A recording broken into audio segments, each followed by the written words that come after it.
역사를 찾아서 제240편 왕건 시대의 불교 정책과 삼최.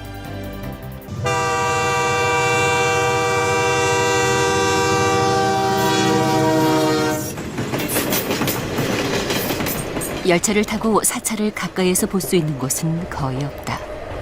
그만큼 깊은 곳에 있기 때문이다. 그러나 열차를 타고 지나치면서 사찰의 면모를 살필 수 있는 유일한 곳이 있다. 호남선 열차를 타고 서대전역을 거쳐 논산역에 이르기 전 그 오른편에 서 있는 개태사가 그렇다.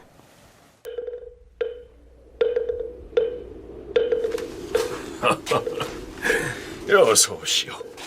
먼 길에 얼마나 고생하였소. 달포는 걸린 듯하옵니다.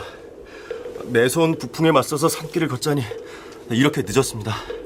서기 936년. 그러니까 태조 왕건이 대병을 일으켜 후백제를 무너뜨리고 통일을 이룩한 바로 그해 10월이다. 충남 논산 천호산으로 전국의 승려들이 몰려들었다. 왕건이 하늘의 살핌을 받아 천년만년 태평성대를 이루겠다며 이름 지었다는 천호산. 전국의 승려들은 왜 그곳으로 몰려들었던 것일까? 대왕 폐하의 발언문이요. 병신년 가을 9월에 숭선성가에서 후백제의 군사와 대진하여 한 번 부르짖으니 흉광의 무리가 와해되었고 두 번째 북을 울리니 역당이 얼음 녹듯 소멸되어 개선의 노래가 하늘에 떠있고 환호의 소리는 땅을 뒤흔들었습니다. 부처님의 붙들어 주심에 보답하고 산신령님의 도와주심을 갚으려고 특별히 맡은 관사에 명하여 불당을 창건하고는 이에 산의 이름을 천호라 하고 절의 이름을 개태라고 하였나이다. 신증 동국 여지승남 제18권 연산현에 나오는 태조 왕건의 개태사 발언문이다. 그로부터 4년 후 12월에 개태사가 완성되니 낙성법회를 베풀고 태조 왕건은 친히 소문을 지어 하사했다. 지금도 개태사 한편에 서 있는 입상 삼존불에는 설화가 하나 전해지고 있다. 고려 말기 왜구들의 침입이 극성을 부리던 때였다.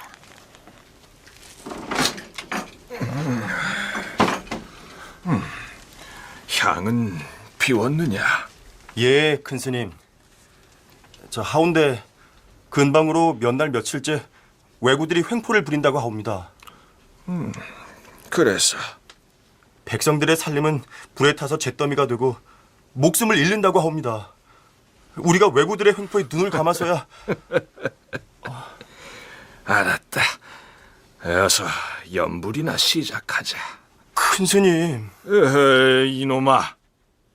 중이 연불을 할 생각은 하지 않고 속세의 일에 간섭이냐? 그게 아니옵고. 나라가 이리 어지러우니 호국을 기원하는 기도를 올리자는 것이다. 됐냐? 예, 큰스님.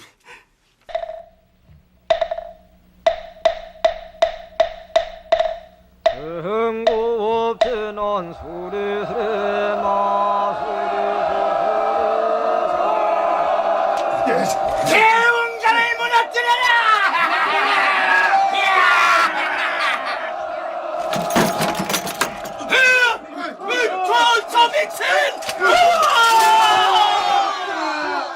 석불에서 나오는 빛에 왜군들은 이내 쓰러져 갔다. 마침내 살아남은 왜구들은 급히 도망쳐 그들의 대장에게 보고를 했는데, 이깟 놈의 돌덩어리 부처에서 무슨 빛이 나온다는 거야? 예! 예! 봐라, 단칼에 달아나지 않느냐? 나머지 둘도 모가지를 날려주마. 예! 칼이 아무도 없느냐? 안 보인다. 앞이 안 보여. 적장 역시 그 자리에 쓰러져 죽었다. 그 후로 왜구들은 개태사 근처엔 얼씬도 못했다고 한다.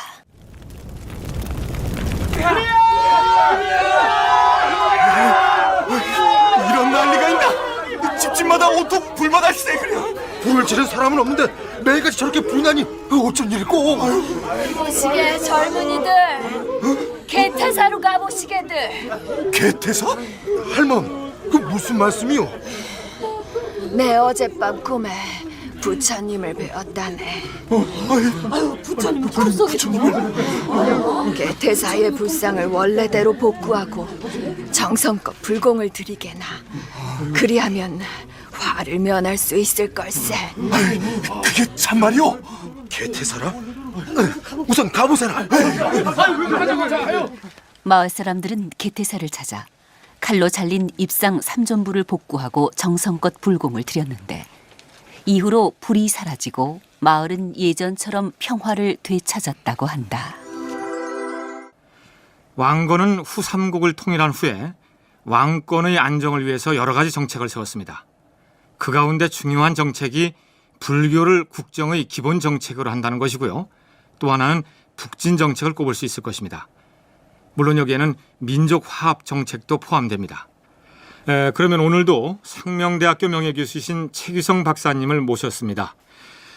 오늘은 고려의 국립개국사찰이라고 얘기할 수도 있겠는데요. 이 개태사 얘기부터 시작이 될 것 같습니다. 이 드라마에서도 창건 배경하고 개태사가 아주 영험하다는 그리고 또 호국적인 내용을 담고 있는 절이라고 하는 것을 암시하는 얘기를 드라마를 통해서 들었습니다만 이 박사님께서는 이 개태사를 언제 가보셨습니까? 꽤 오래됐죠. 참 세월이 오래 흐르다 보니까 또 왕조도 2번이나 바뀌고 예. 후원자가 없어지니 그 오랜 역사에 비해서 좀 왜소한 감이 있는 절이더군요. 지금인 도광사라는 이름으로 불려지고 있더라고요. 예. 저도 몇 년 전에 봤습니다만 이 개태사역이라고 하는 역명이 있습니다. 예. 그래서 관심 있게 한번 방문한 적이 있었는데 이 왕건이 936년에 개태사를 짓도록 한 게 후백제를 무너뜨린 직후가 아니겠습니까? 그렇습니다. 그러니까 이 드라마에서도 발언문 일부가 소개됐습니다만 뭐 이런 것을 전리품이라고 할는지는 모르겠습니다만 여기는 내 땅이다. 내가 차지한 땅이다. 이런 승리자로서의 자신감이 이곳에다 이런 절을 짓게 한 것이 아닌가 하는 생각이 드는데요. 뭐 2가지 다 생각해 볼 수가 있습니다. 천하일통을 이루게 한 그 부처님께 감사하는 뜻도 있고 예. 그야말로 이제 천하를 일통한 자신의 어떤 자신감이라든지 뭐 상당히 그 마음이 뿌듯했겠죠. 그래서 개태사를 거기서 창건한 것도 있지만 특히 백제의 지형이 외반됐다고 얘기를 하지 않습니까? 그렇죠. 10조에 수녀 10조에서요. 그 금강밖이나 또는 뭐 촬영 이남 지역이 그렇다 바깥이 그렇다고 그러는데 어쨌든 지덕을 그 순하게 하고 예. 또 배반할 수 없는 그런 그 지기를 눌러서 후백제의 부흥이 절대로 잊지 못하게 하는 그런 것도 있었고요. 특히 그 개태사는 화엄종의 사찰이거든요. 예. 그동안 태조를 도와서 백성을 그 참 계도하고 화엄종단에 대한 감사의 뜻도 이 개태사를 빌어서 표현했다 이렇게 볼 수도 있습니다. 네. 고려사나 고려사 전류에 보면 개태사 낙성 법회 때 이제 왕건이 소문을 직접 내렸다 이런 얘기가 되는데 이 소문의 내용을 좀 부연해 주시죠. 그 소문의 내용은 부처님의 은덕으로 이렇게 후백제를 그 멸하고 천하일통을 했는데 이 참 복된 사회, 국태민안한 사회를 이제 부처님께서 좀 이루게 해주십사 하는 그런 발언문이 그 소문의 주된 내용이죠. 네. 그러니까 이 말씀드린 그 직위를 누른다는 의미하고 또 이 지역이 백제 계백 장군하고 신라 김유신 장군이 싸웠던 격전지가 아니겠습니까? 네, 가깝죠. 뭐 그런 것도 그런 곳에서 짓는다라는 승리자의 어떤 그런 그 참 배포라도 할까요? 뭐 그런 것도 담겨 있겠죠. 그렇죠. 복합적으로 다 담겨 있겠죠. 네. 그리고 이제 왕건의 그 후삼국 통일 전쟁 과정에서 불교계가 지원을 했다는 것은 지금도 그 화엄종과 관련해서 말씀을 해주셨는데 더불어서 왕건과 불교계의 관계를 좀 더 자세하게 설명해 주시죠. 불교는 뭐 우리나라뿐만 아니라 그 불교가 들어간 나라에서는 정권과 아주 불가분의 관계에 있죠. 또 불교의 교화력이라고 하는 건 아주 높이 평가할 수가 있고요. 그래서 한국 불교가 뭐 왕실이나 귀족과 연결됐다고 하는 건 이제 자타가 공인하는 얘기인데 후삼국 시대가 전개되면서 분열의 시대로부터 통일의 시대로 가면서 불교계는 더욱더 이제 중요한 역할을 하게 되거든요. 네. 통일신라 시대는 그 호족의 불교로서 선종이 죽발달을 하다가 이제 통일로 나가는 데는 그 이 화엄의 사상이 대단히 중요한 역할을 하거든요. 그래서 이제 고려 태조하고 화엄종이 굉장히 밀착하게 됩니다. 그래서 도처에서 왕건을 돕는 데는 건 직접 싸우고 뭐 그런 건 아니지만 백성을 왕건 편으로 끌어들이는 일종의 심리전일 수도 있고 좋게 얘기하면 천하를 통일해서 안정시키는데 왕건을 앉히고 모든 백성이 우리가 참 부처님께 기원해서 통일 이룩하자 이렇게 끌고 나갈 수도 있고 그런데 그 당시 화엄종이 둘로 갈라졌습니다. 그래서 왕건을 지지하는 파는 북악파라고 하고 견훤을 지지하는 파는 남악파라고 했습니다. 그래서 이제 그 남악의 종사 관해 스님은 말하자면 견훤의 복전이 되고 북악의 종사 희랑 스님은 왕건의 복전이 돼서 복을 짓는 밭이 돼서 네. 왕건의 이제 통일 사업에 참 적극 후원을 하죠. 근데 이제 해인사하고 관련돼 있는 에피소드가 있는데 견훤군에 너무 강해가지고 전쟁에서 그 왕건이 지게 됐는데 갑자기 하늘에서 그냥 병사들이 막 내려와가지고 견훤군을 짓밟아서 승리를 이끌었는데 전쟁이 끝나고 봤더니 그 병사들이 전부 대나무 잎이었다. 그게 이제 그 예. 주교뿐 얘기입니다만은 이것은 그 설화나 얘기로 되지만 그렇게 물심양면으로 불교가 적극 도왔다. 이런 그 말씀을 드릴 수가 있겠죠. 예. 그러니까 결국 이 불교에서도 지원 세력은 그 왕에 따라서 또 세력에 따라서 이렇게 갈라질 수 있다는 얘기가 되겠군요. 그렇죠. 네네. 그런데 이제 훈요 10조에서도 팔관회를 중시하라는 그런 얘기들이 있었지 않습니까? 네. 좀 더 구체적으로 불교 관계 정책들이 어떤 것이 있었는지 좀 우선 부연해 주시죠. 국시 중에 이제 불교 정책 재벌 보살이 다 도와서 국가를 이룩하고 후백제를 멸하고 통일을 했으니까 불교를 숭상하라 하는 게 이제 첫째고요. 네. 그뿐만 아니라 이제 연등회라고 하는 부처님 탄신일을 기념하는 것과 팔관회라고 해서 일종의 전몰 장병에 대한 위로제인 동시에 국민이 화합해서 한마당 큰 놀이마당을 벌리는 그러면서 이제 부처님께 축원을 하고 감사를 드리는 이 복합적인 제전을 반드시 하라고 하는 것은 예. 그러한 불교적 행사를 통해서 국민을 일치단결하고 어떤 스트레스를 풀고 참 흔연일체가 되는 것을 이제 기원했다고 볼 수가 있고요. 또 왕산이 국산이 해가지고 정치를 하면서 실수도 많이 할 수 있고 그런 거를 한 번쯤 걸르는 차원에서 그런 고문제도도 이제 비치했고요. 뒤에 가면은 왕건의 유지를 받들어서 승관제도라든지 승과라고 하는 과거제도라든지 뭐 여러 가지 복합적으로 그 체계가 이제 짜여지게 되지요. 네. 그리고 이제 그 개경 14라는 말은 개경에 10개의 큰 사찰을 짓는다. 그런 뜻이 되겠죠. 왕건이 즉위한 거는 통학이 아니라 철원이었죠. 네. 그런데 이제 결국은 그 패서 사람들이 꿈에도 그리던 고구려를 이제 부활시켜 고려를 만들고 국내의 그 수도였던 철원에 머물 수가 없죠. 개경으로 오면서 이제 새로운 수도 시설을 하는데 그 바쁜 와중에도 10개의 이제 절을 짓는데 고려 사회는 이제 법왕산이 왕륜산이 이렇게 해서 10개 사찰 이름이 쭉 나오고 사찰을 지은 것이 뭐 그렇게 시급하냐. 그렇지만 좀 전에도 말씀드렸지만 백성들을 정신적으로 뭉치고 교화하고 호국사상으로 무장을 하는 데는 불교만 한 게 없었거든요. 그래서 사찰을 사찰을 다른 것보다도 급하게 이제 지었던 거죠. 예. 그러니까 이제 결국 10개 사찰을 크게 짓고 또 팔관회 같은 것을 중시하고 그러는 과정에 또 하나 이제 아까도 승과를 말씀드렸습니다마는 이 왕사를 둔다. 왕건의 왕사 이런 말씀이 나오는데 그럼 왕건도 이런 그 불교 지도자 대덕승을 스승으로 삼았다는 얘기가 되겠죠. 그렇죠. 예. 고맙게도 라말 여초에 선사비문들이 많이 남아 있습니다. 네. 그 선사비문을 보면 반드시 자기를 높이는 물론 이제 직접 쓴 건 아니고 이제 그 문도가 쓰지 않습니까? 그럼 그 스님이 높았다. 하려면 우선 왕건이 스승으로 받들었다. 사자지례를 베풀었다. 예. 그게 아주 대단히 영광이죠. 근데 이건 일종의 이제 제스처일 수도 있지만 왕건은 그 당시 선종이나 교종을 막론해 놓고 참 고승대덕들을 전부 왕사 자격으로 이렇게 이제 받들었는데 실제적인 왕사 역할을 한 분은 해주 스미산파를 일으킨 이엄 이엄스님. 네, 그분이 이제 진짜 왕사 노릇을 하고 네. 고통스럽고 참 괴로울 적마다 찾아뵙고 하소연을 하면은 그 마음이 시원하게 하는 그 답변을 한 것들이 예. 여러 곳에 이제 나오고 있습니다.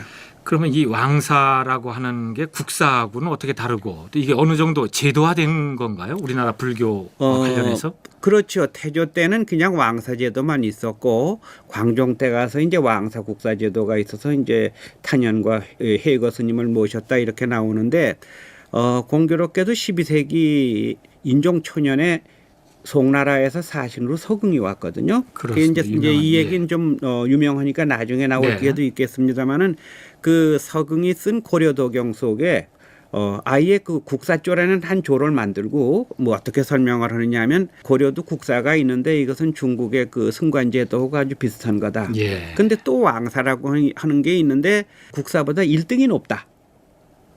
사실 제가 보건 데는 뭐 왕사나 국사나 큰 차별이 없을 것 같은데 그 당시 이제 그 서경의 눈에는 그렇게 비쳤던 것 같아요. 그리고 예. 실제적으로 국사에 대해서는 얘기가 없습니다만 왕사를 임금님이 만날 때는 임금님이 깊이 이 고개를 숙여서 절을 했다. 그러니까 천하의 정말 제1인자인 한 사람 왕도 예. 깊이 고개를 숙여서 절을 할 정도니까 뭐 대단한 존재죠. 네. 그러나 왕산이 국산이 하는 것은 높여서 국가의 어떤 고문이 된다든지 왕의 고문이 되는 거일 뿐 이름 그대로 고문일 뿐이지 실제 정치에 관여를 한다든지 또는 어떤 직권을 줘가지고 막대한 힘을 발휘했다든지 그런 건 전혀 없습니다. 그러니까 일종의 추존일 수도 있고 네. 그런데 이제 추존이 왜 중요하냐 하면 자기 절의 스님이 왕사가 됐다면 그 문도들이 얼마나 자랑스럽습니까? 그렇겠죠. 자랑스럽고 영광이고요. 그렇죠. 네. 교종도 그렇고 선종도 그렇고요. 그렇습니다. 그래서 이제 그런 성격이고 오히려 사회적으로 정치적으로 영향력을 발휘할 수 있는 위치에 있던 분들은 승통과 대선사. 예. 그러니까 교종에서는 승통, 선종에서는 대선사. 이것은 이제 좀 시간이 흘러가야 그 승관제도가 나오면서 정착이 되는데 이런 분들은 막강한 힘을 좀 갖게 되죠. 예.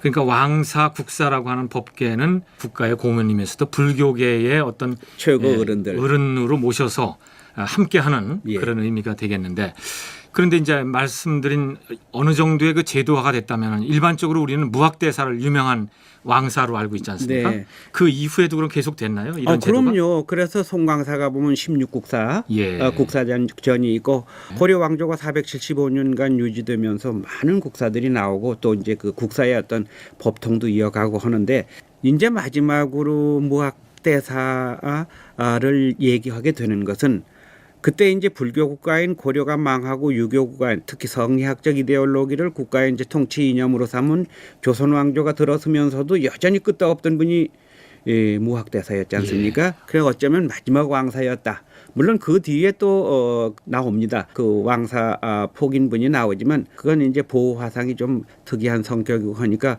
무학대사에 비할 바는 없고 어쨌든 마지막 왕사고 수도를 정하면서 조선 왕조의 모든 그 기틀이 다지는데 승려로서 입김이 있었다. 그런 네. 차원에서 이제 무학을 생각하게 되죠. 예, 그렇군요. 그리고 이제 마지막으로 불교를 얘기하면서 우리가 호국불교라는 말을 반드시 쓰게 되는데 이제 신라 말에 정착된 얘기겠습니다만 이 고려 초에도 호국불교라고 하는 기본 틀은 당연히 그대로 유지가 된 거죠. 그렇죠. 왜 그러냐면 호국 사상이 불교와 그 이렇게 흔연일치가 되게 된 거는 사실은 후대 불교. 그러니까 네. 처음 그 초전 불교인 소승 불교 속에서는 큰 의미가 없다가 나중에 이제 대승 불교가 발전하고 널리 전파되면서 그 국가의 권력과 결탁하지 않고는 제대로 포교가 안 되거든요. 그렇죠. 그래서 이제 호국 사상이 이제 곁들여지게 되는데 원래 사람을 죽인다는 건 구천지옥에 떨어지는 최악의 나쁜 범죄 아닙니까? 예. 그런데 국가와 민족을 위해서 용감히 나가서 적군을 많이 죽이면 죽일수록 물론 본인 자신은 지옥에 떨어지지만 그게 일종의 자기를 희생시켜 민족을 구하고 국가를 구한다니까 그건 일종의 보살행이란 말이죠.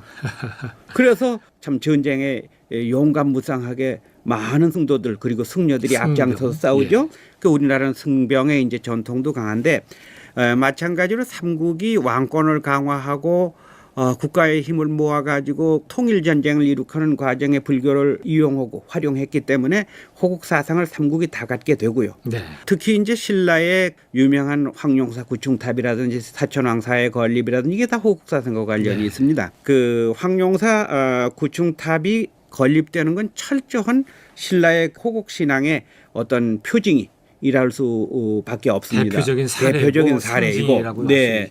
왜 그러냐면 자장 법사가 그 이제 중국에 유학하고 어떤 신인을 만나 가지고 말하기를 황룡사 호범룡은 나의 장자인데 네. 그 절에다가 구층탑을 세우면은 가까운 나라들이 항복을 하고 구한이 와서 조공을 바쳐서 신라의 왕업이 오래 갈 것이다. 그리고 천하가 태평해질 거다. 그럼 결국은 황룡사 구층탑을 짓는 것은 신라를 외국의 침략으로부터 안전하게 하고 또 위상을 높이고 천하가 태평하게 한다. 이건 뭐 호국 신앙의 상징적인 것이 아니겠습니까? 그래서 이제 선덕 여왕이 당시 그 권력자인 용춘에게 명해가지고 그 당시 신라가 기술이 없었으니까 백제의 아비지를 초청해서 이제 쌓게 되는 거죠. 또 그것이 이제 그 삼국유사의 황룡사 구층탑 쌓는 얘기가 전하는데 아비지가 처음에 와서 그 절을 짓는데 우선 기둥을 세워야 중탑이 올라가죠. 그게 꿈에 노승이 나타나서 이 절을 완성하면 백제가 망할 테니 너 어떡할 거냐. 꿈을 깨고 나가지고 그냥 가슴이 철렁해서 이제 일종의 지금 태업을 하는 거죠. 네. 그랬는데 호련히 땅이 흔들리면서 웬 노승과 젊은 장정이 나오더니만 그냥 후딱딱 그걸 기둥을 세우고선 사라져버렸다는 거예요. 그래서 할 수 없이 그냥 울며 겨자 먹기로 절을 마쳤다. 과연 백제가 멸하고 천하를 일통하니 부처님의 영험이 얼마나 그 참 신통하냐. 그런 얘기입니다. 예. 그리고 또 빼놓을 수 없는 게 이제 대장경 아니겠습니까? 대장경도 호국 불교를 얘기할 때는 반드시 언급되는데요. 그렇습니다. 이 대장경이야말로 나중에 이제 고려가 몽고와 싸우면서 희망이 없었거든요. 네. 의지할 데도 없고 마지막 이제 그 말하자면 최후 보루가 부처님의 가피인데 그래서 어쩌면 이 대장경은 모든 국민에게 희망을 주고 상하 군신이 일치가 돼서 부처님에게 열심히 빌면은 반드시 물러가리라고 하는 그런 참 신락 같은 희망을 갖고 고려 국력을 기울여서 대장경 사업을 했기 때문에 이거 역시 호국 불교와 관련된 아주 대표적인 사례라 할 수 있고 단순히 불경을 만드는 게 아니라 그 고려를 살려낸 것이거든요. 예, 잘 알겠습니다. 그 외에 뭐 의천이라든가 진울, 일연 이런 그 고승들의 얘기는 저희들이 앞으로 또 시간을 내서 한번 함께 할 기회가 있을 것 같습니다. 그러면 이제 아까 말씀드렸듯이 왕건이 지식 기반을 확보하기 위해서 이 신라 말에 있었던 인물들을 자기 편으로 하는 과정을 다룬 얘기가 될 것 같습니다. 삼체 씨에 관한 얘기가 되는데 이 세 사람은 같은 시대를 살았지만 각자 다른 길을 걸었던 아주 참 의미 있는 그런 인물들이 되겠습니다. 그러면은 이 삼체 세 사람에 대한 얘기를 드라마로 듣고 말씀 계속하겠습니다.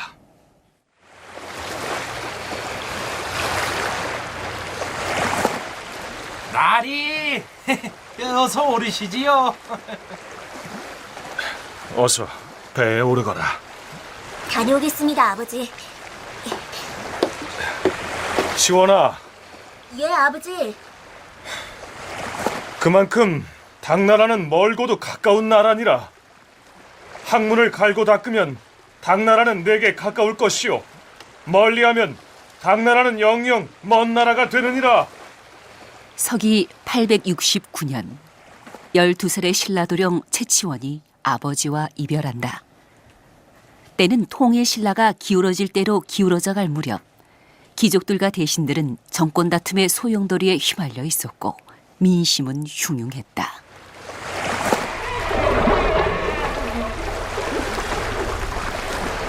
배에 올라탄 채치호는 아버지의 목소리가 귓전에서 맴돌아 눈을 지그시 감았다. 당나라에서 10년 안에 과거를 보아 급제하지 못하면 아예 돌아올 생각을 하지 말아라. 역시 채치호는 뛰어났다. 마침내 17살이 된 채치호는 외국인들을 대상으로 하는 당나라 과거 시험에 당당히 급제했다. 당나라에 황소의 난이 일어났을 무렵 채치호는 황소에게 포고문과 선전문을 쓰게 된다. 황소에게 고하노라. 무릇 바른 것을 지키고자 항상 수행하는 것을 도라 하고 위기에 임하여 제도를 변경하는 것을 권이라 한다.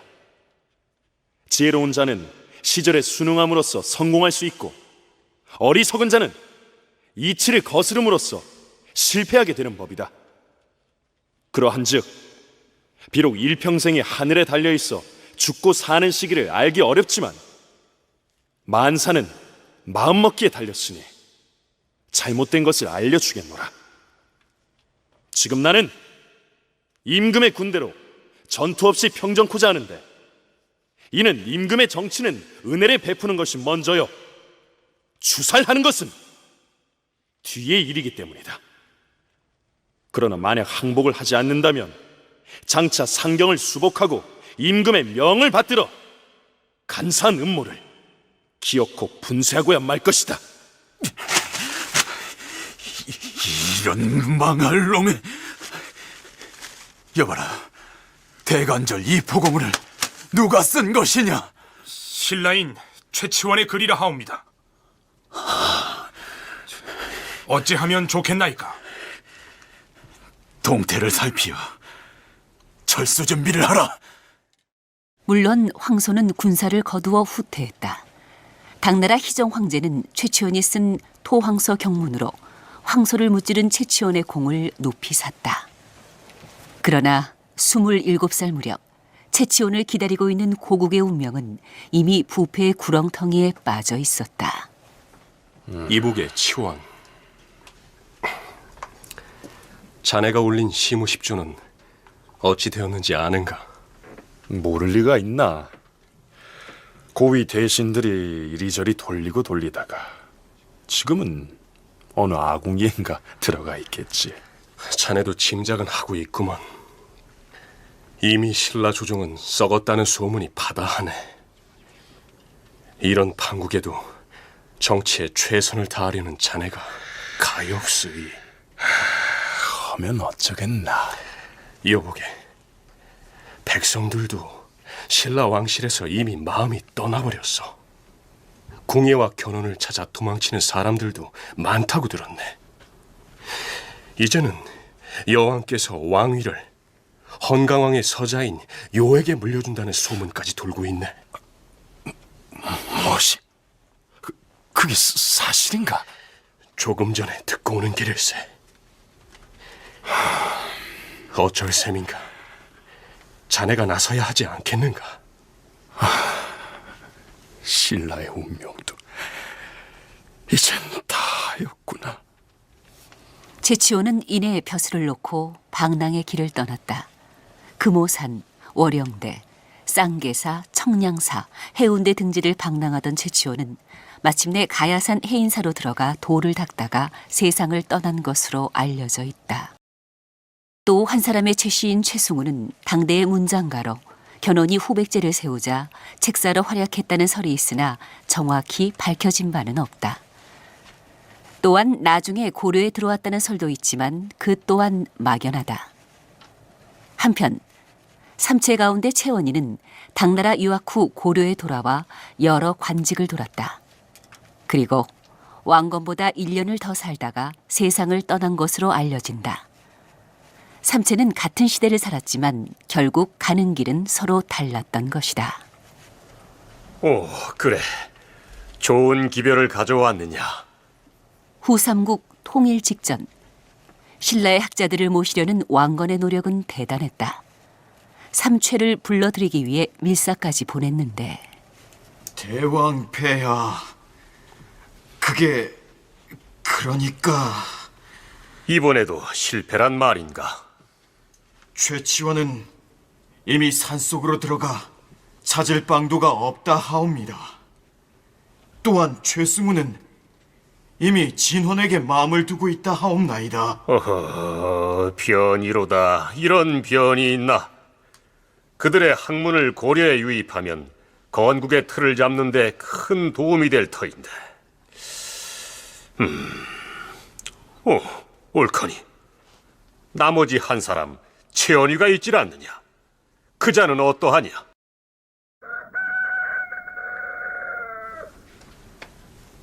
영감, 벌써 새벽 달기 오옵니다. 무슨 말씀인데 그리 주저하십니까? 임자, 아무래도 나 또한 고운과 같은 길을 떠나야 할 것 같으오. 고운, 채치원의 호다. 예? 하면 관직을 하지 않으시겠다는 말씀이십니까? 장부가 선비의 길을 가매 갈고 닦은 학문을 백성을 위해 고루 쓰지 못하는 건 아쉽지만 선비란 본시 때를 만나지 못하면 물러설 줄도 알아야 하는 법이오.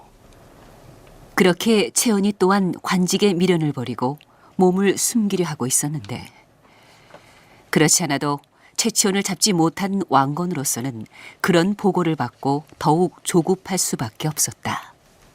채원이의 목을 쳐서라도 개경으로 데려오라. 예, 대왕 폐하.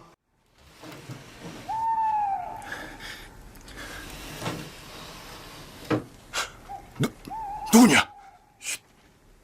웬 놈이냐 너는? 해치려는 게 아니니 염려 놓으시오. 해치려 하지 않는다면 복면은 무엇이더냐? 최악사께서 저의 말을 따르지 않는다면 보쌈이라도 하려고 복면을 했소. 그래. 하면 복면이나 벗거라. 복면을 벗은 사내는 문무를 겸비한 왕건의 최측군 중에 한 사람이다. 날 데려다 무엇에 쓰려 하오? 우선은 개경으로만 가시면 되옵니다. 허허, 개경에 가서 놀고 먹으란 말인가? 법과 제도를 만들고 궁궐을 짓고, 고려에는 최악사 같은 분들이 많이 필요하옵니다. 나는 하찮은 사람이요. 그리 과대평가는 하지 마시게. 그건 그렇고 왕건은 어떤 인물이요? 그게 왜 궁금하시오? 이런 난세에는 인물의 옳고 그름을 판단하기가 쉽지 않소이다. 그렇게 하루가 지나고 그 다음 날 채연이는 아들 광윤과 마주했다. 너는 장차 신라의 일이 어찌 될 것 같으냐? 소자 소견으로는 어두운 오밤중 같은 날만 있을 것으로 사료되옵니다. 오밤중이라. 그래, 넌 어찌하고 싶으냐? 소자는 왕건에게 가겠나이다. 왕건에게? 어째서 그러느냐? 왕건이야말로 사만의 대왕이 되리라 여기옵니다. 민심은 천심이온데 진원은 백성들의 민심을 잃고 있사옵고 왕건은 인심을 사고 있습니다. 하여 고려로 가겠느냐? 예, 아버님. 내일 아침에 당장 채비를 하라. 예? 너와 나만이 가느니라. 대왕 폐하, 신라 학사 최원이 입시옵니다. 어서 들라하라. 어서.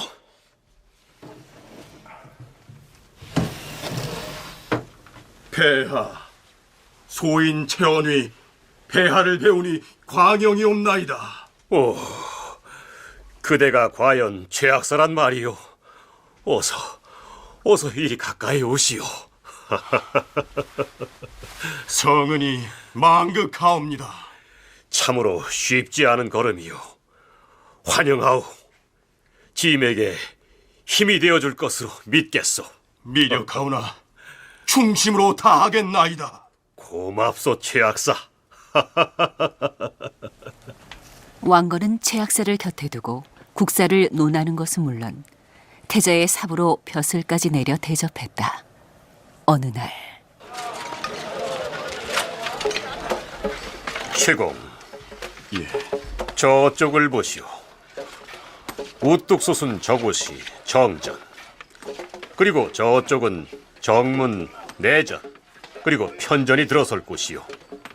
대왕 폐하, 헌데 어인일로 저를 궁궐 공사장까지 불러 계시옵니까? 그게 아직 이름이 없소. 무엇이 말이옵니까? 이 궁에 이름을 붙여야겠는데. 하면 궁의 공사를 이름도 없이 개시하셨사옵니까? 서두르다 보니 그리 되었소. 대왕 폐하, 신이 앞장서 이름을 지어 올리겠나이다. 그래서 지어진 이름이 이랬다. 정문을 의복문이라 하옵고, 정전을 대관전, 내전을 말령전, 침전을 장화전, 외전을 선정전, 편전을 장경전이라 명하였사옵니다. 오, 과연 최공이요, 최학사다워요. 궁의 이름이 마음에 쏙 드는구려. 마음에 드시옵니까? 이르다 뿐이겠소. 아주 쏙 마음에 두오. 최연희가 고려로 오지 않았다면 어땠을까? 최연희의 고려에서의 활약상은 말 그대로 독보적이었다. 따라서 고려 초기 학자와 선비들도 그를 따르는 이가 적지 않았으니 왕건도 바로 그것을 노린 것이었다. 박사님, 이 드라마에서 참 흥미롭게 삼체, 세 사람에 대한 얘기를 들었는데요. 그중에서도 이 최치원이라는 인물은 우리 전 역사에서도 지식인으로서는 대표적인 인물이 아니겠습니까? 그렇습니다. 토 황소 경무는 저희들이 2달 전에 방송을 하면서도 황소가 이 경문을 듣고 침상에 쓰러졌다. 뭐 이렇게 잘된 문장이라고 하는 것을 저희들이 얘기를 한 바도 있고, 또 진성여왕에게 그 상소한 시무책 10여 조 이런 것을 만든 대문장가로 알고 있는데요. 그 외에 이 최치원에 대해서 소개를 하신다면 어떤 얘기가 있겠습니까? 우선 사산비문을 먼저 소개를 할 필요가 있을 것 같습니다. 조선 광해조 때에 철면노인이라고 하는 분이 고운집에서 뽑아가지고 요거를 불가에서 필독서로, 네. 또 불교 신도라면 또 불교를 연구하는 사람들이면 한 번쯤 이제 읽어보는 책이 됐는데, 이 뇌 속에 최치원의 모든 사상과 경륜과 그리고 불교에 대한 그 이해가 들어있다, 이렇게 볼 수가 있습니다. 그런데 그 사산비문이라는 건 어디에 들 거냐 하면은 성주사의 그 낭해화상비, 지금 이 국보로 정해져 있죠. 낭해화상비. 네, 낭해화상비. 그 다음에 이제 그 봉암사에 있는 상주 봉암사에 있는 그 지증대사비. 그 다음에 이제 진감선사비. 진감선사비. 네, 요건 쌍계사에 있습니다. 예, 그렇죠. 쌍계동천이라고 들어가는 입구에 쓴 것도 최치원의 필적이고, 특히 이 진감선사비는 최치원이 지었을 뿐만 아니라 글도 쓰고 전액도 직접 이제 쓴 것인데, 이제 마지막으로 대숭복사비라고 하는 것이 그게 이제 그 고운집에만 전하고 편린만 전할 뿐이지 전문은 전해지지 않고 있습니다. 네. 그래서 이것이 이제 대표적인 최치원의 명작이고요. 그 황소의 난 때 고변의 종사관으로 있으면서 투황소경문, 그건 아주 참 너무나 그 중국에도 널리 알려져 있죠. 그리고 그건 말고도 저술들이 상당히 많았던 것 같아요. 지금은 안 남아있다는 얘기인가요, 그럼? 네, 왜냐하면 지금 남아있는 것은 기원필경집 20여 권만 남아있고, 중산복괴집이라든지 제왕연대력이라든지 이런 것들이, 또 그뿐만 아니라 중국에서 그 외로운 객창에서 비 오고 그 눈 나리고 하는 밤이면은 외롭지요. 그리면서 쓴 시. 그럼요. 그런 예. 시가 수없이 많았을 거고, 더군다나 그 최치원이 중국 생활을 할 때 나은이라고 하는 한 20여 살 가까이 된 나이 많은 분하고 경쟁자로 처음에 이제 서로 미워하다가 친해졌는데, 또 그리고 동갑 같은 나이에 고운이라고 하는 또 시인이 있었는데, 이런 분들과 어울려서 주거니 받거니 하는 시들이 상당히 많았겠죠. 네. 그런데 지금은 이제 뭐 유감스럽게 참 얼마 되지를 않지요, 남아있는 게. 그러니까 금성문으로 남아있는 사산비문의 일부하고 개원필경은 현재 남아있고 나머지 많은 저술이나 시편들이 실존됐다는 얘기인데요. 뭐 그런 면에서도 이 비운의 인물이겠습니다만, 또 이 신라에서는 골품제도라는 게 강력했기 때문에 그런 면에서도 이 최치원의 입지는 굉장히 작았고, 그래서 비운의 인물이라는 의미도 되겠죠. 그렇습니다. 신라는 진골의 나라로 볼 수가 있습니다. 신라가 고대 국가화하면서 주변의 여러 군소 국가들을 통합하면서 이제 사회적 위치를 결정하는 골품을 내렸거든요. 그래서 이제 그 김씨들 아니고는 제일 높이 준 것이 이제 육두품입니다. 그 육두품이 얼마나 어려운지 얻기가 힘들다고 해서 등란이라고 하지 않습니까? 그래서 이제 최치원도 전통적인 신라 육성 중에 하나인 최씨 집안에 태어났으면서도 이 골품제의 제약에 그 참 매여서 육두품 집안으로 이제 그 시작이 되죠. 그런데 최치원이 왜 그렇게 12살의 어린 나이에 청운의 푸른 꿈을 갖고 그 참 파도도 높은 황해를 걷느냐 하면 사회가 진보되고 국가의 기틀이 참 어느 정도 이제 커지고 능력주의에 입각한 그런 관료 체제로 가야 되는데 네. 신라는 여전히 골품제의 사슬이 끊어지지 않았기 때문에 능력보다는 골품을 앞세우니까 그러니까 육두품이 그렇게 중요한 위치에 있었음에도 불구하고 장관 자리 한번 못합니다. 그렇군요. 그러면 절대적인 정책을 결정할 위치에 없으니까 장관의 지시대로 따라가니까 능력 발휘를 못하죠. 네. 그래서 신라 하대 삼체가 전부 다 당나라 유학을 하고 그 참 푸른 꿈을 갖고 귀국했으나 결국은 실의하고 신라 내에서는 불우한 생활을 보내게 되죠. 최고의 지식인이면서도 그렇죠. 말입니다. 그리고 최고의 또 지식인이죠. 그 시기에 최고라고 하는 세계의 중심인 중국에서 공부를 하고 왔는데도 불구하고 그렇죠. 왜냐하면 최치원만 해도 과거에 급제하고 율수현의 그 현의를 하고 그건 뭘 의미하냐면 관료제가 발달한 당에서 정치 경험을 갖고 네. 정치적 경륜을 쌓아가지고 고국으로 와서 당에서 터득한 관료 체제를 한번 도입해보자. 그것이 결국은 이제 골품제의 벽에 부딪히니까 시기하는 사람도 많고 일마다 꼬이고 그러니까 이제 은퇴의 길을 걷게 되고 자기의 경륜을 펴지도 못하고 그냥 뭐 신선이 됐다고 하지만 가야산에서 한평생 보내고 말죠. 그러니까 857년에 출생했다는 기록은 남아있는데 사망연도는 역사에 남아있질 않단 말이죠. 예, 그게 참 신기해요. 예. 그분이 제자가 수없이 많았던 것 같아요. 왜 그러냐면 예나 지금이나 이름난 거유인데 제자가 스스로 모여들 수밖에 없죠. 네. 더군다나 최치원 자체는 고려 왕실에 참여는 안 했습니다만 고려사에 보면은 최치원의 문도 가운데서 아주 뭐 수를 헤아릴 수 없는 사람들이 고려로 왔다고 그러거든요. 네. 그걸로 볼 때에 그런 많은 제자를 키웠고 그분이 돌아가셨을 때는 거애도 했을 거고 즉 문상도 하고 이제 복에도 참여했을 텐데 생물연대가 분명치 않다는 건 참 이상하죠. 네. 결국 그 해인사로 간 이후에는 거기에서 활동한 기록도 없고 뭐 시문도 많이 남겼을 텐데도 불구하고 현재 우리에게 남겨지지 않았다는 것은 그만큼 이 최치원이 비운의 생을 살았다 이렇게 말씀할 수 있을 것 같습니다. 그다음에 두 번째 인물이 되겠습니다. 이 최승우에 관한 인물인데 드라마에서도 이분에 대해서는 상세하게 나와 있지는 않습니다. 같은 그 경주 최씨가 되겠죠? 이 삼체가 모두 다 경주 최씨이고 최승우라는 분은 참 어찌 본다면 최치원은 나중에라도 높이 평가돼 가지고 평가를 받고 있죠. 그렇죠. 현재 평가도 또. 받고 예. 있고 고려 시대도 참 밀찬조업이라고 해서 비밀리에 그 태조의 건국과 천하 통일에 이제 이바지했다고 해서 그 높이 받들고 하는데 이 최승우라는 사람은 한 번에 선택을 잘못한 것이 그만 끝까지 바지가랑이를 뭐 붙들었다고 할까요? 그래서 그 능력을 발휘하지도 못하고 그만 역사의 뒤안길이 묻혔다는 건 참 너무도 쓸쓸한 얘기죠. 그러네요. 이제 마지막 인물이 되겠습니다. 최언위가 되겠는데요. 드라마에서도 언급이 됐습니다만 이 세 사람은 똑같이 당나라에 유학을 한 최고의 지식인들이었는데 이 최언위만큼은 왕건에 직접적으로 참여를 했습니다. 뭐 특별한 배경이 있을까요? 고려사를 보면 스스로 가족을 데리고 온 걸로 되어 있습니다. 드라마에서는 아들이 가겠다.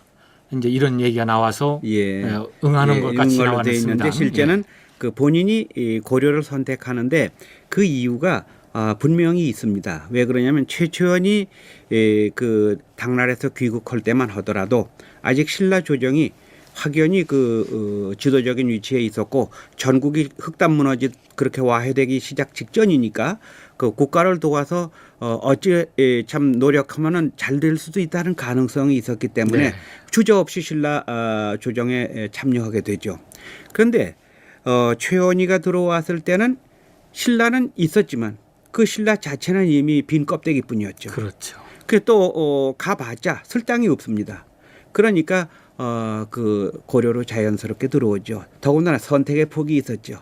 그 당시 이제 가장 강력한 힘을 갖고 있던 나라로 알려진 건 후백제였지만 그보다도 또 이제 참 인의로서 국가를 운영하는 말하자면 국가의 운영의 철학을 갖고 있었다고 보는 그런 왕건에 대해서 보다 이제 좋은 마음이 있고 글로 기울어지니까 고려로 스스로 온 거죠. 그래서 네. 이제 고려로 올 수 있었죠. 예. 그러니까 어떤 면에서는 앞에 두 사람보다는 최원희는 왕건에 대한 정보를 더 많이 가졌다. 더 많이 가질 기회가 있었고 또 거기에 의지하지 않았나 하는 생각이 드네요. 예, 우리가 역사에서 만약 또는 가정 이런 것은 참 쓰기가 어렵습니다만 그럼에도 불구하고 우리는 이 두 사람이 너무 아깝기 때문에 최치원이나 최원희 이런 사람들이 만일에 왕건에게 갔다면은 어땠을까요? 그건 뭐 고려가 문운이 정말 크게 일어났겠죠. 예. 왜냐하면 그 당시 고려의 초기의 상황을 본다면은 고려의 문화 정책을 이끈 사람은 최응이라는 분이 있었거든요. 네. 근데 최응이라는 분은 유학파가 아니거든요.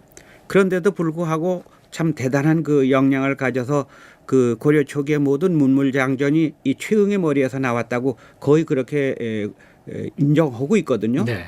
근데 최치원 같은 분이 와가지고 태조를 도왔다면은 둘이 얼마나 손발이 잘 맞아서 그런 위대한 그 당을 이끌어 나갔던 그 문치주의적인 정책들이 그대로 집필됐으면 한국사가 더 쉽게 발전할 수도 있었을 테죠. 그러나 네. 역시 역사에는 만약이 없으니까. 그렇습니다. 또 이제 당에 가면은 그 당시 경쟁자들이 많지만 그 중에서도 대표적인 경쟁자가 발해의 인사들이었습니다. 네. 그래서 최치원의 글 중에는 그 신라의 과거 급제자가 발해 사람보다 윗길에 올라가게 된 것을 감사하는 뜻은 그런 글도 있고 한데 우선 최원희 역시 18세에 유학을 하죠. 그래서 과거에 급제를 할 때 공교롭게도 발해의 그 당시 재상이었던 오도조의 아들이 들어와 있었어요, 당에.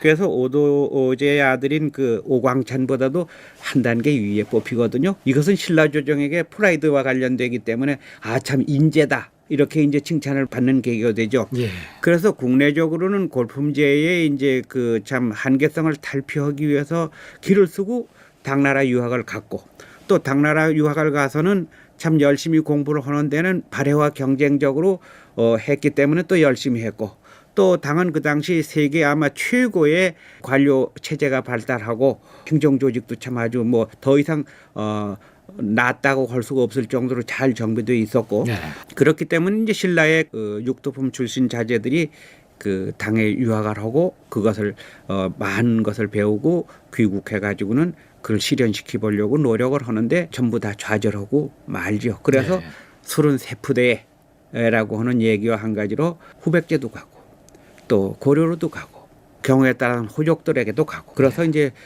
각각 운명이 제각기 갈려지게 되죠. 그러니까 그렇게 문명을 날렸던 최치원도 돌아와서는 아찬이면 차관쯤이 되나요? 그것이 최고 벼슬이었나요? 그게 이제 신라가 17관등이 있었거든요.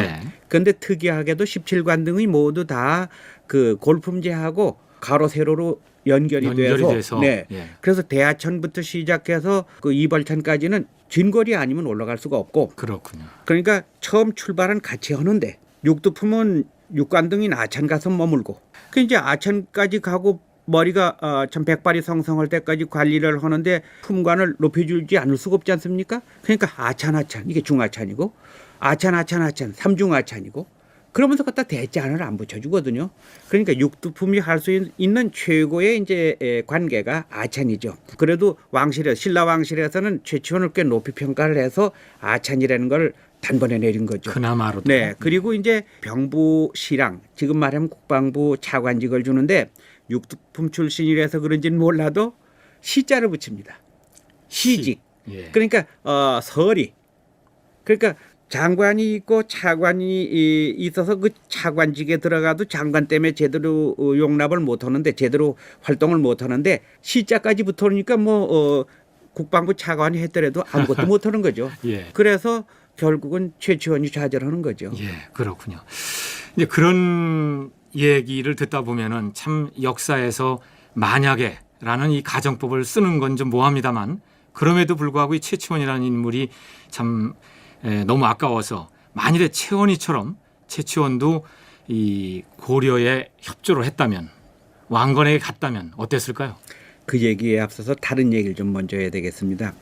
왕건이 즉위하던 그 해에 박유라는 선비가 왕건을 찾아옵니다. 이 박유라는 분이 어떤 분이냐면 참 이름난 거유인데 궁예의 미움을 받아가지고 그만 말년에 산속에 숨어버렸거든요. 네. 그랬다가 이제 왕건이 즉위했다는 얘기를 듣고는 왕건을 찾아옵니다. 그러니까 우리 속담의 말대로 참 반길 때는 버선발로 나간다 그러죠. 네. 그렇게 나가서 맞아들였다. 그건 뭘 의미하냐면 고려 개국과 동시에 그분의 이상이었던 유교주의적인 왕도 정치를 베풀려면 이런 거유들이 필요한데 그 박유 같은 분도 그 정도로 반갑게 맞았다면은 최치원 같은 그 세계적으로 그 당시 중국이 이제 세계 중심이었다고 그렇죠. 봐도 되니까 네.